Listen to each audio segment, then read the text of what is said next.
Au menu de 21e siècle, un océan rempli de trésors et menacé voyage dans les eaux des îles Cook. Sur bien des égards, nous sommes des gens de l'océan. Nos ancêtres, vous savez, ont parcouru les océans de long en large. Exploiter l'océan tout en le protégeant, est-ce possible? L'histoire d'un test grandeur nature.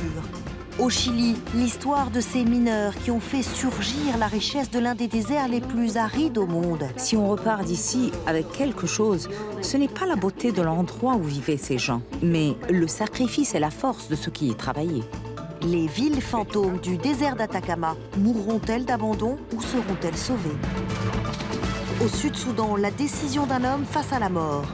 On avait tous ces gens à l'intérieur qui dépendaient de nous. C'était leur dernier refuge. L'histoire d'un homme au courage hors du commun. Bonjour et bienvenue dans 21e siècle. Je suis Charlotte Legris de la Salle. C'est un petit archipel éloigné au milieu du Pacifique, entouré par des eaux où repose un trésor très convoité, les îles Cook.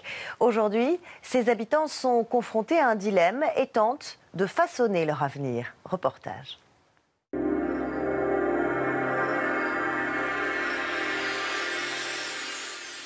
L'océan Pacifique, une mer qui recouvre presque un tiers de la surface terrestre et contient l'un des écosystèmes les plus divers de la planète.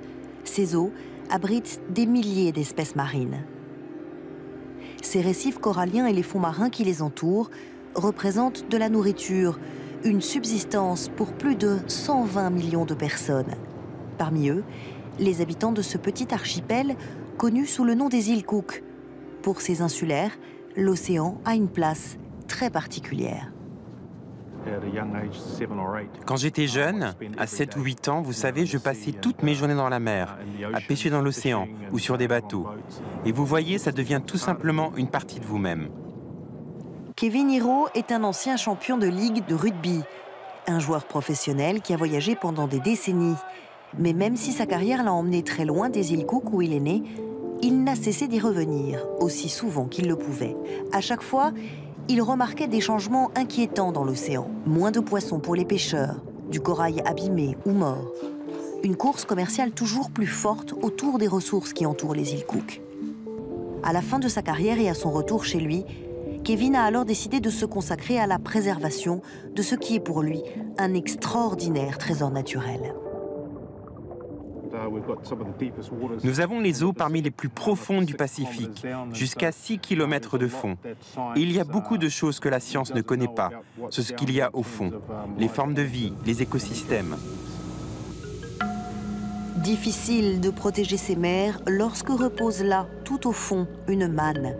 Un bienfait de la nature qui a une énorme valeur commerciale, puisque l'ère moderne du tout numérique en dépend. Ces roches polymétalliques, remplis de métal et de minéraux rares, par millions. Ces cailloux reposent à 6000 mètres sous le niveau de la mer. Ils ressemblent à de petites pommes de terre rondes posées sur le fond. Des pierres qui ne grandissent que d'1 millimètre tous les millions d'années. Elles contiennent exactement ce dont on a besoin pour suivre la course du digital. Fabriquer des centaines de téléphones portables, d'ordinateurs, suffisamment pour produire pendant des centaines d'années. Notre quête des minéraux dans ces profondeurs marines est récente. Notre plus grande peur vient du manque d'informations. Nous ne savons pas vraiment ce qu'il y a là-dessous. Nous savons que l'exploitation minière reviendrait à labourer le fond de l'océan en provoquant des nuages qui pourraient étouffer les animaux. Neil O'Dunton est le secrétaire général de l'Autorité internationale des fonds marins, un organisme autonome créé par la Convention des Nations Unies de 1982 sur le droit de la mer. C'est cette organisation qui est chargée de réguler les activités liées aux minéraux dans les zones qui sont au-delà des juridictions nationales. Nous ne pouvons pas aller plus loin dans l'exploitation minière tant que nous n'avons pas une vision plus claire des animaux dépendant de cette ressource et que cette exploitation pourrait étouffer. Kevin pose la même question. Plusieurs menaces mettent en péril l'écosystème marin. Et son combat aujourd'hui, c'est la protection des îles Cook.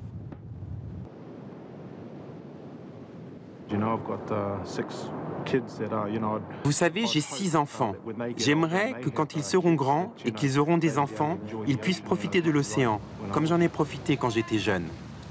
Son idée, créer le plus grand parc marin de la planète.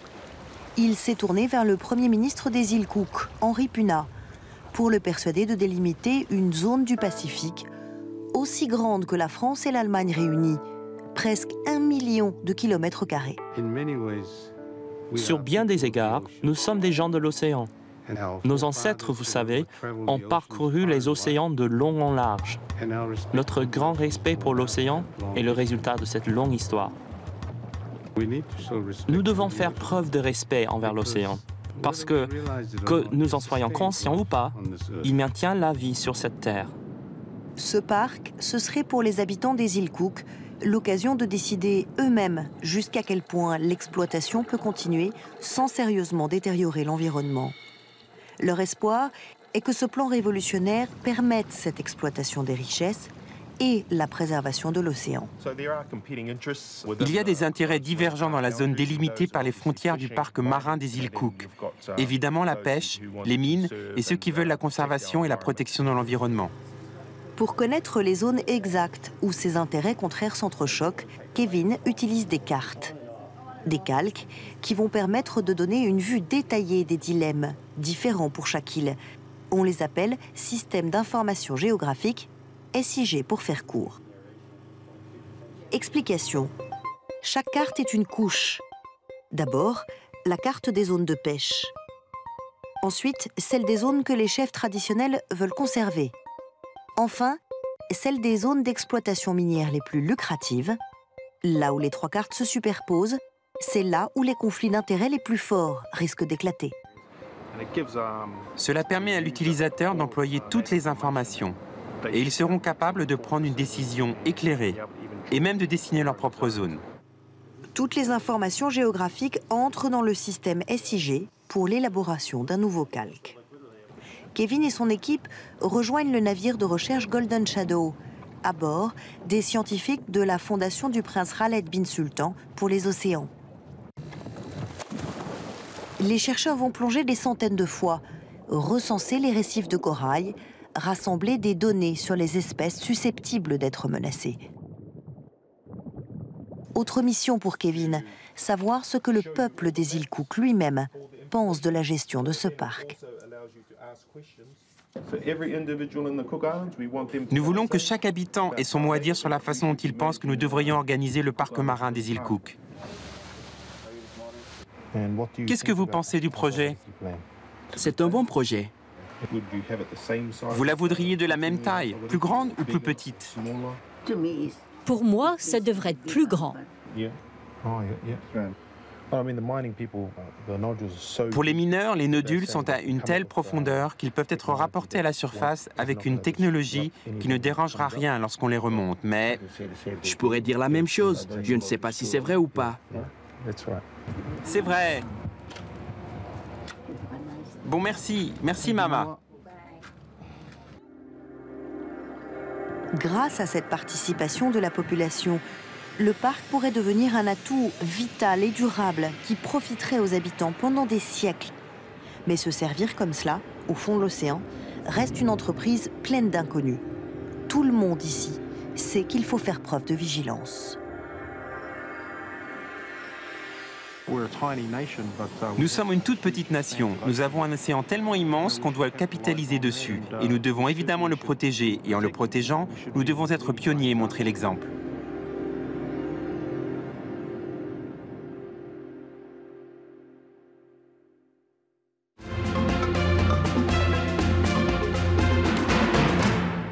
C'est une page de l'histoire du Chili qui a failli tomber dans l'oubli. L'histoire des mines qui ont parsemé le désert d'Atacama, l'un des plus secs au monde. L'histoire de ces centaines d'ouvriers venus avec leurs familles au beau milieu de la poussière et du sel pour participer à la richesse du pays. Aujourd'hui, ces villes fantômes risquent de disparaître.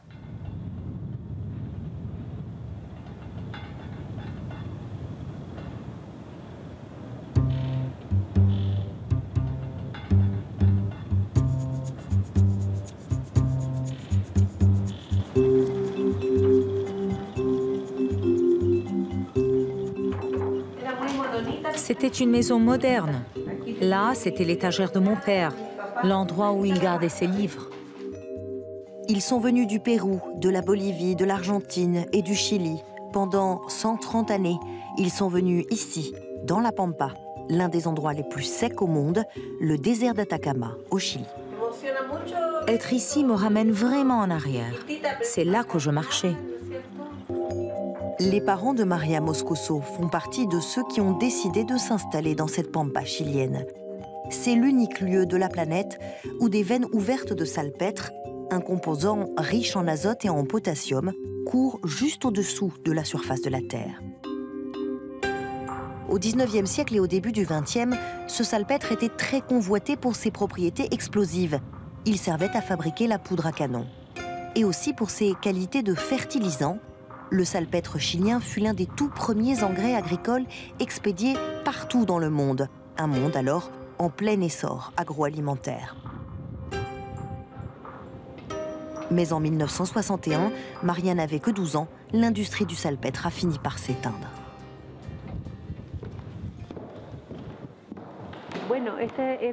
C'est ma salle de classe. Je m'asseyais là, à côté de mon amie Nancy Rojas.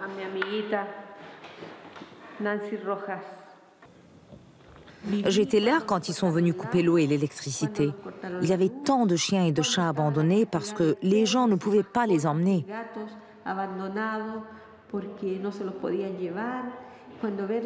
Voir ces maisons abandonnées avec ces meubles laissés là, je regardais mes amis, mes meilleurs amis partir en me laissant derrière. Et c'est ce qui m'a fait apprécier et aimer l'endroit d'où je viens, ma pampa.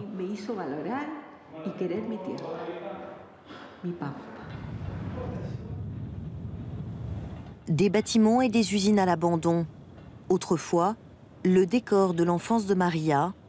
Aujourd'hui, les seuls vestiges des centaines de villes du salpêtre qui ont parsemé ce désert martien. Si les conservateurs locaux et les défenseurs internationaux ne font pas quelque chose très vite, les usines de salpêtre de Humberstone et Santa Laura disparaîtront bientôt, pour toujours.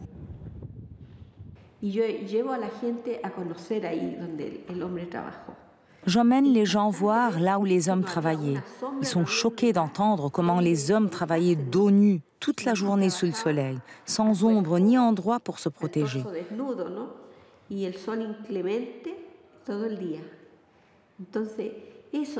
Si on repart d'ici avec quelque chose, ce n'est pas la beauté de l'endroit où vivaient ces gens, mais le sacrifice et la force de ceux qui y travaillaient.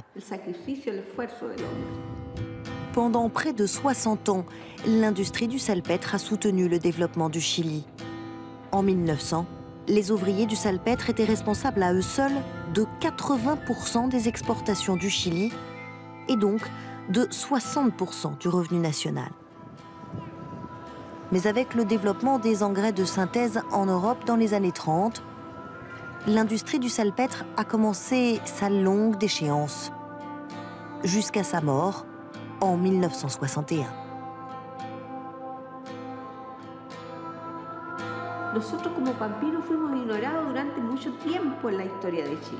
Nous, les Pampinos, nous avons été oubliés de l'histoire du Chili pendant très longtemps. Dans les livres, ils ne parlent du salpêtre qu'en termes de tonnes de marchandises, machines, cargaisons de bateaux. On n'a pas été considérés comme des personnes, alors que nous avons fait beaucoup pour notre pays.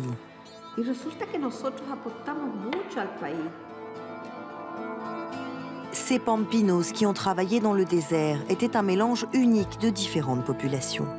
Ils ont créé une nouvelle langue, une culture, une identité fondée sur la solidarité qu'il faut pour survivre ici. Leur organisation ouvrière a permis d'améliorer les conditions de vie pour eux, pour leurs familles, pour beaucoup de travailleurs du Chili. Et pour honorer cette unique contribution historique et culturelle des Pampinos, l'UNESCO a déclaré en 2005 les usines de Humberstone et Santa Laura sites du patrimoine mondial. Des sites qui risquent pourtant de disparaître. Aujourd'hui, nous sommes en danger. Si rien n'est fait, il est évident que ce danger deviendra permanent, sans possibilité de retour. Nous faisons des premières recherches pour déterminer ce qui doit être fait. Patricio Diaz dirige les recherches pour le musée de l'industrie du salpêtre. Il doit absolument trouver le moyen de stabiliser ces structures en décomposition. Cette fonte se dégrade très rapidement. Elle s'oxyde vite. Nous avons des photos de ce toit en bien meilleur état. Si ça continue comme ça, il va arriver un moment où pas une seule pièce restera. La production s'est éteinte il y a plus de 50 ans et le climat impitoyable du désert continue d'attaquer ces structures. Les températures passent d'un extrême à l'autre entre le jour et la nuit. Des rayons radioactifs et ultraviolets fragilisent les molécules mêmes de ces matériaux, sans compter les tremblements de terre et les constantes secousses. Ce sont les cristaux de sel qui dégradent le bois. Et la plupart des après-midi, un brouillard lourd que l'on appelle ici le Camanchaca couvre le désert. Une évaporation lourdement chargée de sel qui vient de l'océan Pacifique et pénètre profondément dans le bois. Lorsque l'eau entre, elle laisse des cristaux qui font éclater le bois. Des structures tellement fragiles que l'UNESCO a placé Humberstone et Santa Laura sur la liste spéciale des sites en danger. Si nous ne faisons pas quelque chose pour ces mines de salpêtre, le climat, le Camanchaca, les tremblements de terre continueront leur ravage. Voilà le défi. Christian Matzner est chargé de la protection des sites du patrimoine mondial pour le Conseil chilien des monuments nationaux. Être sur la liste des sites en danger n'est pas une punition, cela représente un défi. L'UNESCO nous guide et supervise ce travail. Mais si le Chili ne fait rien, nous pourrions nous retrouver dans une situation bien pire que celle d'un site en danger. Nous pourrions disparaître de la liste du patrimoine mondial. Les survivants des Pampinos, les fils, les filles, les petits-enfants de ceux qui ont travaillé ici, ont fondé le musée de l'industrie du salpêtre et en partenariat avec le secteur privé, ont acheté les bâtiments et les machines d'Humberstone et Santa Laura. Cette ville du salpêtre était une petite ville qui avait tout. Les rues sont ouvertes, le monde peut désormais y marcher comme dans un musée à ciel ouvert.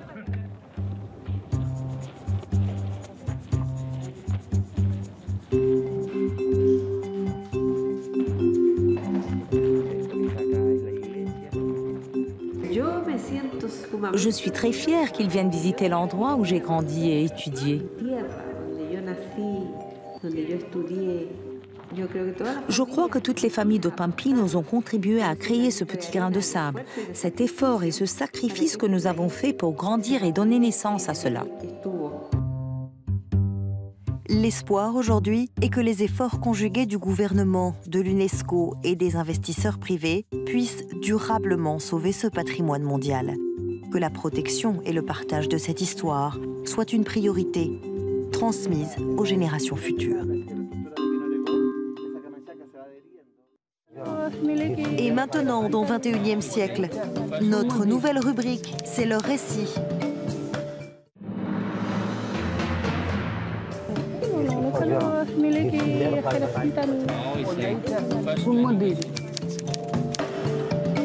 Nous commençons avec le Sud-Soudan, un territoire plongé dans la guerre civile. Comment protéger les habitants en fuite? Voici le récit de Ken Panyumo.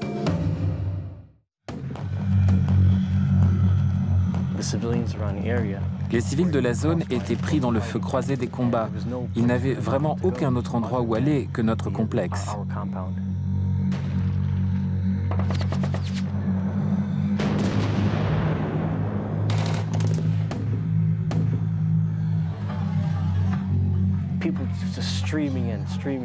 Les gens ne faisaient qu'affluer, affluer. On ne pouvait pas contrôler le nombre et bien sûr, on ne pouvait pas dire non à des gens qui cherchaient un abri, de l'aide et notre protection. On ne demandait à personne « Vous êtes pro-gouvernement, anti-gouvernement ?» Ça n'avait pas d'importance et on ne savait pas.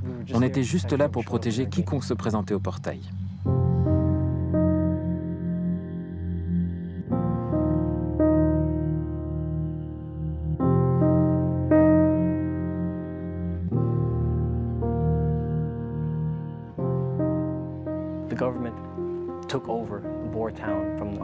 Le gouvernement avait repris la ville de Bor aux groupes armés. Ils déploraient beaucoup de pertes eux-mêmes. Mais le temps qu'ils arrivent à Bor, les températures avaient grimpé. Ils étaient très en colère et je pense qu'ils étaient aussi en état de choc.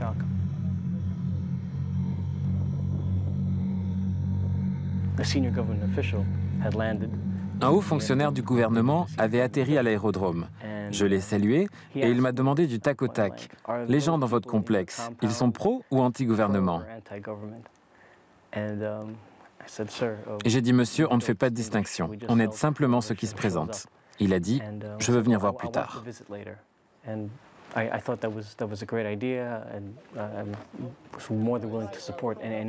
J'ai pensé que c'était une excellente idée. Et j'étais plus que disposé à aider, autant que je pouvais, et programmer sa venue. Mais il est arrivé dans l'après-midi avec au moins 80 soldats armés. Et lorsqu'ils se sont approchés de la grille, il était clair que leurs intentions n'étaient pas bonnes.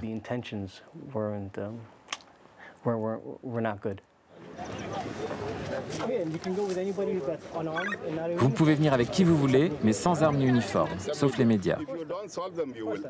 Sauf les médias, si vous ne les gérez pas, vous répondrez. Si vous ne répondez pas, vous répondrez.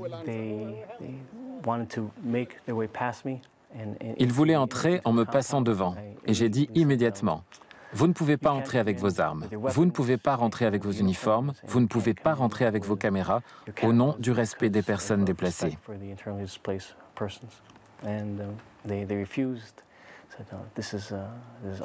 Ils ont refusé et ils ont dit, c'est notre pays, notre gouvernement. Vous ne nous dites pas où aller. C'est là que les soldats ont commencé à pousser pour me dépasser et c'est là que j'ai ordonné la fermeture des portes du complexe.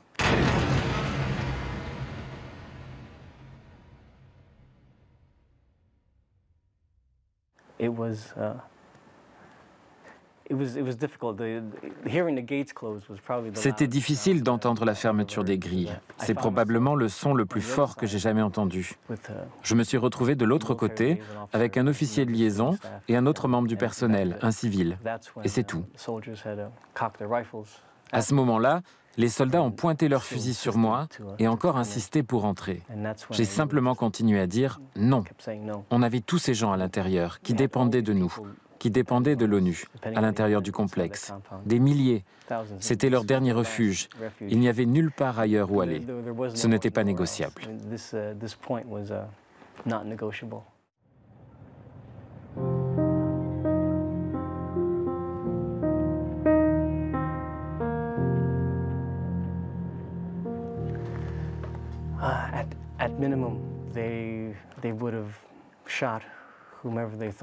Au minimum, ils auraient abattu tous ceux qu'ils croyaient anti-gouvernement.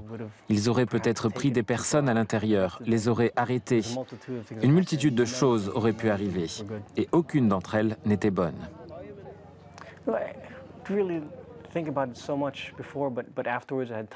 Je n'ai pas vraiment pensé à tout ça avant, mais après coup, quand j'ai eu le temps de réfléchir, j'ai en quelque sorte dit au revoir à tout.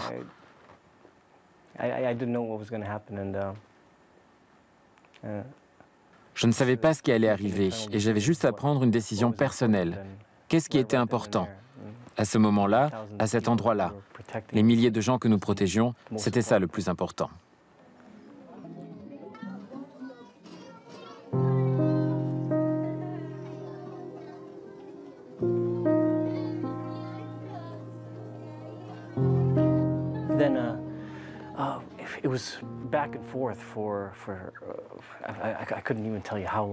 Ensuite, ça a été des allers-retours pendant, je ne pourrais même pas vous dire pendant combien de temps. Peut-être une minute, une heure, mais ça m'a paru long. Quand ils ont vu qu'on ne bougerait pas, ils ont commencé à perdre confiance. Je ne peux pas dire quel a été le moment clé où les choses ont tourné. Ils ont juste, à un moment donné, commencé à rejoindre leur voiture et à s'en aller. Et c'était quasiment le contraire de ce à quoi je m'attendais. Mais je suis heureux que ça soit terminé comme ça.